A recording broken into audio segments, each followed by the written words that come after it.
पालिका प्रशासनाने आपल्याला आतापर्यंत काय नेमकं या सुनावणीच्या दरम्यान झालं कळवलं का? खरं तर आता जेवढ्या पण सुनावण्या ज्या सुनावणीला संपूर्ण नाशिककर 1200 नाशिककर इथे एकवटले होते, त्या सुनावणीनंतर प्रत्यक्ष असं जर पर्सनली बघायला गेलं तर कोणालाही काही पत्रव्यवहार झालेला नाही.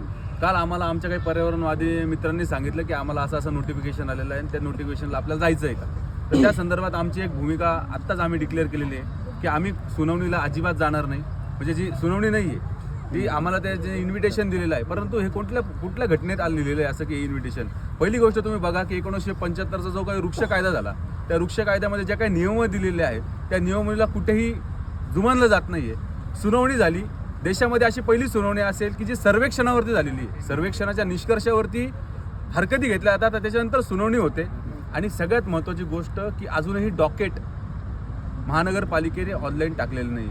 एकीकडे डॉकेट ऑनलाईन न टाकता माईससारखा कॉन्क्रिटीकरणाचा हॉल या ठिकाणी उभा केला जातो आणि दुसरीकडे तो हॉल रद्द करण्यासाठी भूमिका घेतली जाते. परंतु वृक्ष हलवण्याची जी भूमिका आहे ती आम्ही घेतलेली आहे, नाशिककरांनी घेतलेली आहे आणि आमचं एक स्पष्ट मत आहे त्या तपोवनातला एकही वृक्ष हलवला जाणार नाही. एकूण आपण बघतोय अनेक वर्षांपासून आपण नाशिकमध्ये पर्यावरणासाठी काम करताय. तपोवनातला हा विषय आत्ता समोर आला आहे. याआधी देखील आपण अनेक सुनावणीला महापालिकेच्या माध्यमात त्या ठिकाणी सामोरं गेलेला आहात. उद्या पुन्हा एकदा बोलवून आलेलं आहे. आपली भूमिका काय असणार आहे? आपण या चर्चेसाठी जाणार आहे? त्यांचा मला फोनही आला आणि त्यांचं मला पत्रही आलेलं आहे आणि हे पहिल्या वेळेस नाही आहे. ही त्यांची पद्धत असते बोलवायची सुनावणी करायची, दरवेळेसची आहे. पण ह्यावेळेस थोडासा मॅटर वेगळा आहे. सगळे नाशिककर याच्यामध्ये सामील आहेत. दरवेळेस काय असतं, आमचे काही ठराविक संख्या आहे पर्यावरणामध्ये, ती लोकं असतात, ते हरकत घेतात आणि तो जो लढा असतो तो आम्ही बऱ्यापैकी यशस्वी पण केलेला आहे. असं नाही की त्यातून काही निष्पन्न होत नाही, मी असं काही म्हणणार नाही. त्यांनी नियमाप्रमाणे बोलवलेलं आहे तर ठीक आहे. पण आता तिथे जायचं की नाही, ज्यांना बोलवलेलं आहे त्यासाठी आमची एक मीटिंग आहे. त्या मीटिंगमध्ये आमचा निर्णय होईल. पण तरीही म्हणजे आम्ही तिथे गेलो काय नाही गेलो काय, आमची एक भूमिका ठाम आहे. इथल्या कुठलंही पानसुद्धा हलता कामा नये. छोटे मोठे कुठल्याही वृक्षांना आम्ही हात लावू देणार नाही आहे. ही भूमिका आमची कायमच आहे, त्यात कुठलाही बदल नाही आहे. आम्ही त्यांच्या निर्णयाची खरोखर वाट बघतो.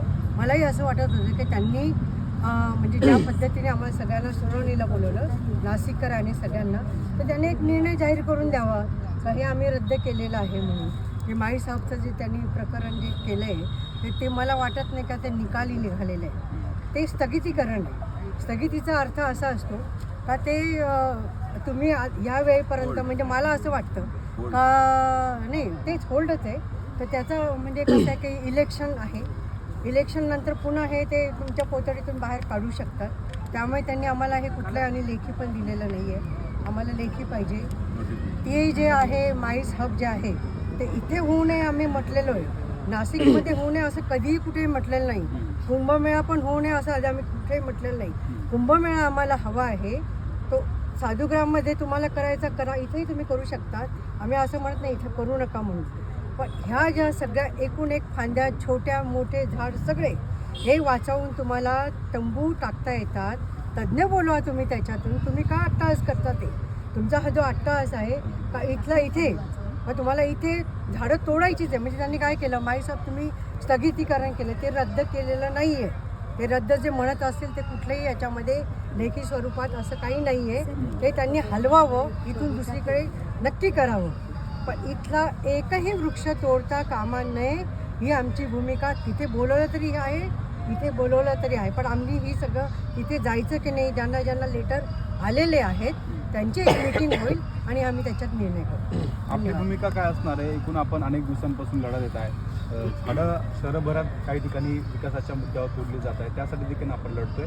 उद्याच्या चर्चेसाठी आपण जाणार का? काय नेमकं अपेक्षा ठेवून या सगळ्या गोष्टींकडे बघतो? सर, एक होता है CBM, कॉन्फिडेंस बिल्डिंग मेजर. कोई भी बातचीत के बीच में एक कॉन्फिडेंस आना चाहिए. दो साइड हैं यहाँ पर, एक एडमिनिस्ट्रेशन और नेताओं की और दूसरी एक्टिविस्ट की. तो साफ है कि इनके आपस में कोई कॉन्फिडेंस वो लोग बिल्ड नहीं कर रहे हैं. अगर सिर्फ प्रेस में बोलने से अगर होता तो आज तो हमारा देश तो विश्वगुरु बन ही गया था. तो वो बिल्कुल बॉर्डर पे ही खड़ा था. तो होता क्या है कि ऑन पेपर कोई चीज़ होनी चाहिए.